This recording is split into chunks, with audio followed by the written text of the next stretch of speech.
Are you playing small? I have a feeling you are probably playing small and it's costing you money. There are actually 7 things that you're doing on a daily basis that are making you stay small. And I don't know about you, but costing money is just not something I want to have happen in my life. So I want to go through these things and tell you what you're doing now and what you should be doing and how you should change your thought process. So the first one is you're just complacent.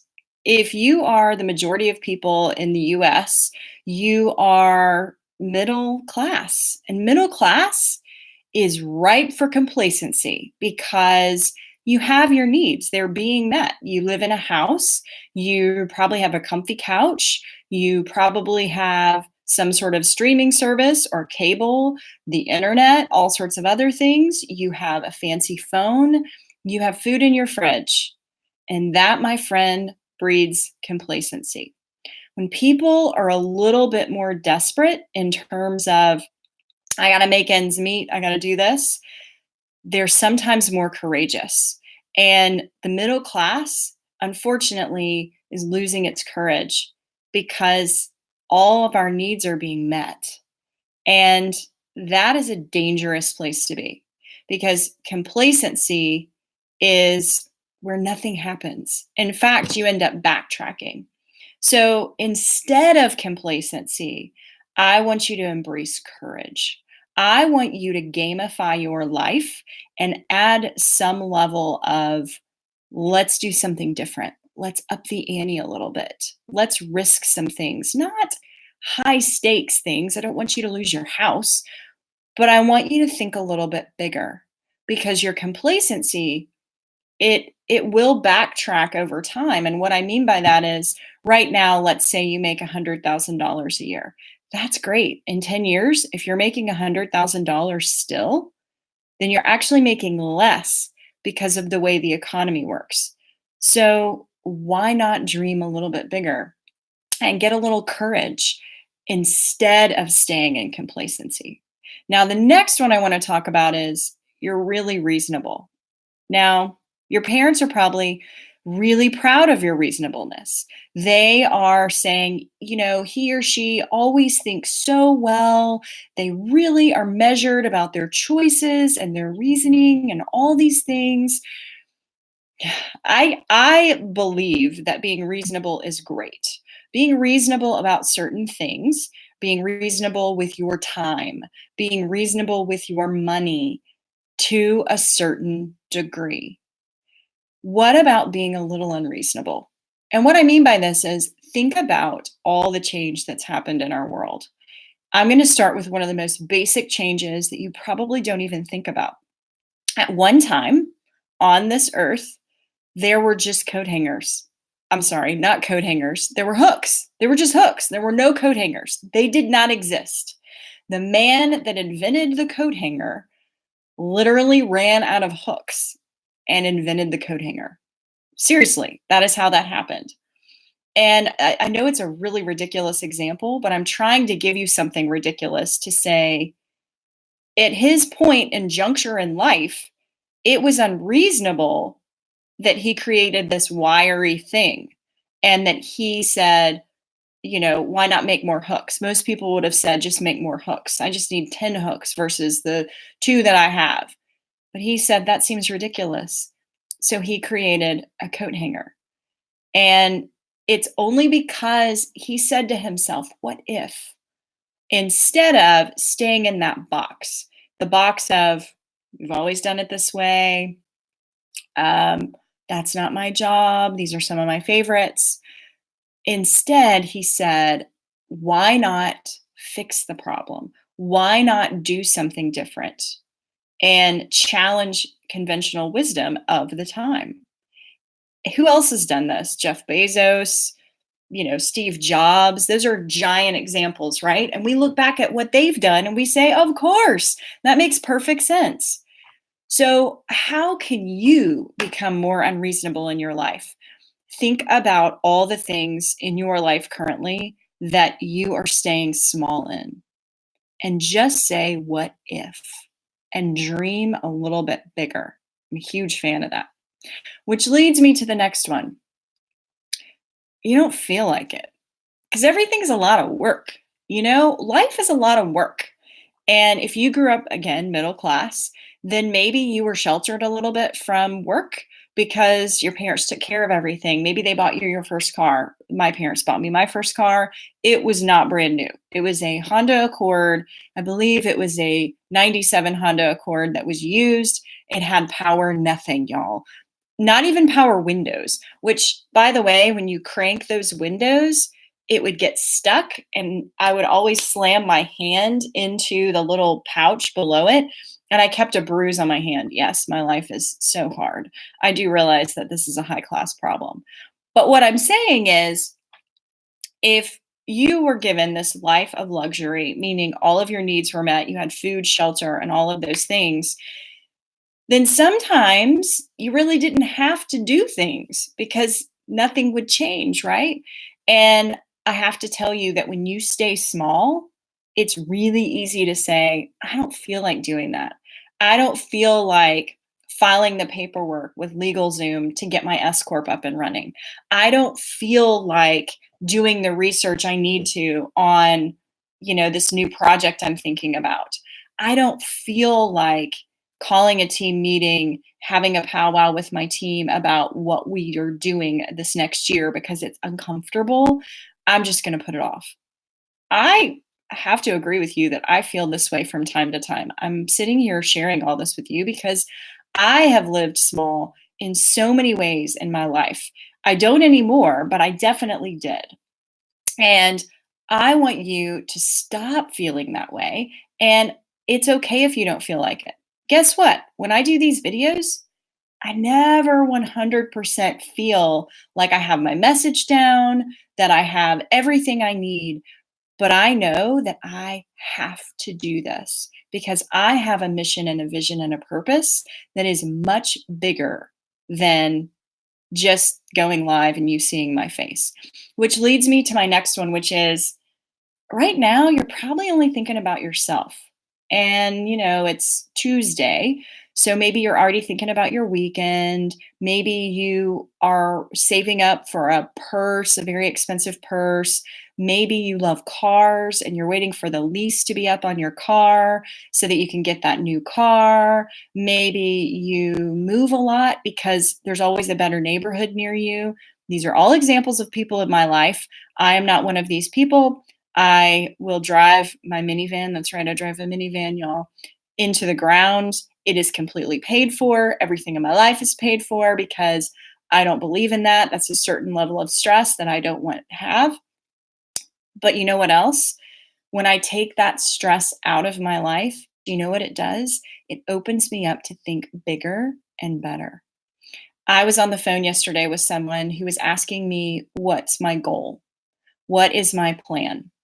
And originally, this started with income goals. And this gentleman was saying, what are your income goals for your business? And I sat there and I have goals, right? I definitely have goals. But something, if you've taken my Market Me course or worked with me one on one on this, you know that I walk through an exercise with you on the needs of money, the 6 human needs of money. And I have done that for myself. And because I had done that, I got choked up and I said, the money's great. I'm making what I need to support my family, to give my children everything they need, to keep a roof over my head, to have food in my refrigerator. This isn't about me anymore. This is about the people that are sitting at their desks at work, hating their jobs, hating the companies that they're a part of, and feeling trapped. I know those people because I was those people. I was that person. And my goal is to make sure that no one else has to feel that way because I have the tools to equip them with that. And I'm sitting here telling this guy this and sharing with him some messages I've received recently about thank you for helping me get the power back in my life.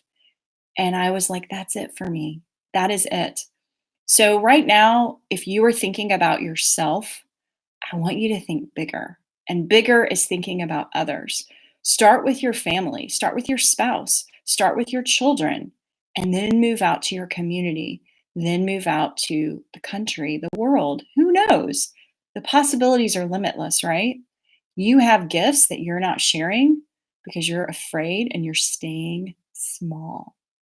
The more you share, the more influence you have, the more money you're going to make. But as you could see, my goal was not necessarily monetary. My goal is to spread a word that you deserve more. That is my goal. So the next one is blaming others. Do you blame other people? I love blaming other people. I love blaming our government. I love blaming anyone and everyone. And I'm kidding. I'm very much kidding. And the reason I say this is because blaming others is a recipe for disaster. It takes the power out of your hands and it gives it to other people, things, back to the government. Nothing happens there. Instead, what I want you to do is work on yourself. Something I started doing when I was at my lowest point, I was terrified I was going to get fired. I had a team of people that were all just, it was a mutiny. Everyone hated me. And so I went to the library and I checked out, I think it was 25 books. I actually went online and actually researched what books because I wanted to change everyone around me. So I started with a victim mentality and blaming other people. I got through the reason I did 25 by the way is I wanted to see, start a book. If it didn't feel like me, then I could move to a different book. And I ended up reading about 26 books that entire year. And in that time, every single book said to me, the only person you can change is yourself. How you let things happen to you is how you change. And instead of stopping at 26 books, I now read a book every 2 weeks. Sometimes I read a little bit more than that because I do Audible as well. But the point is, I stopped blaming other people and I started growing myself. And those books, by the way, are not always self help. I mean, technically, I guess they are, but I read parenting books to make my children better. I read marriage books to make my marriage better. I read business books to make my business better. I read finance books to make my finances better. I read so many different things that grow me and change me and put me in a better direction.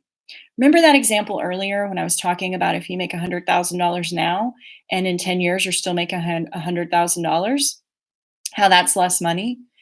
If you think that the last thing you read was a college book and you haven't read anything since, you're getting less and less smart. It is a law of diminishing returns. And I want you to know that you need to pick up a book. You need to keep growing yourself because that is where you grow others around you. And that is where your growth and wealth comes from. Think about when you read something or listen to something and it moves you. You probably get some new ideas. I know I do. I get tons of new ideas. So I want you to challenge yourself to just pick up a book. There are thousands of books out there. Go on Amazon right now and type in something you've always wanted to learn or learn more about and buy the book or get the Audible. It will change the trajectory of your life and your wealth. So the next one is I'll do it myself. Now, I'll do it myself is very dangerous. I have lived in I'll do it yourself or myself world. When you are a party of one, when you are first starting out, it is important to do things yourself because you need to understand how they work. But there comes a time when you don't have any more time and you need to start growing a team. I myself have started growing a team, and I have to tell you that because of that, I am becoming more robust in what I can offer and growing my wealth. So, what is holding you back from really handing over the reins, growing and leading a team? It's probably that you think you can do everything better. Okay, let's say that you can. What matters more?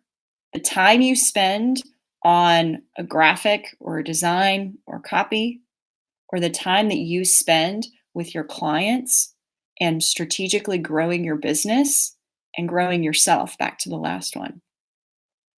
Honestly, teach someone else how to do what you think you do really well, and you will grow leaps and bounds. It's absolutely amazing. Is it easy? No. Leading a team is not easy because you have to listen, you have to care, you have to teach, and you have to love those people. I know this firsthand because that's not how I led when I first started out. When I first started leading people, I just assumed everybody did things the way I did. And I was like, here you go. I hated micromanagers. So I went the other way. That's called disengaged management. That's not good either. So I had to learn a happy medium, which was listening and guiding. And I actually have a course on this called Leadership, the Leadership Playbook. But I digress. What I really want you to do is think about leading a team. You've got to lead yourself first with all of these things, and then you go into leading your team. I call it the me to we model. When you're growing yourself, you can grow a team a heck of a lot easier. And if you don't grow the team, then you're going to max out your time and you're not going to be able to make nearly as much money. So, the final one I want to say, and this seems like the most basic thing, but I need to explain this: do more. Right now, maybe you're doing the bare minimum. And that means your boss is coming to you and saying, will you do X? Will you do Y? And guess what you do? X or Y. And that's it. You don't go any farther.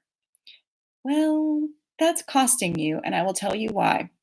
When you go above and beyond, so your boss asks for X and you give him Y and Z and maybe A and B and C, he's going to remember that, or she's going to remember that. They are going to start thinking of you as a go-to person. If you become a go-to person, guess what happens? You get promoted. You get raises. You get noticed by other departments. Heck, you learn so much more that maybe you even leave the job and you open your own business. Maybe you leave that company and you're sought after one of your competitors because you are so good at what you do. Take one more step today. Do one more thing than is asked of you. Think about why someone is asking you to do something and go deeper. Stop playing small. It's costing you money. Take these 7 tips and run with it and grow your wealth.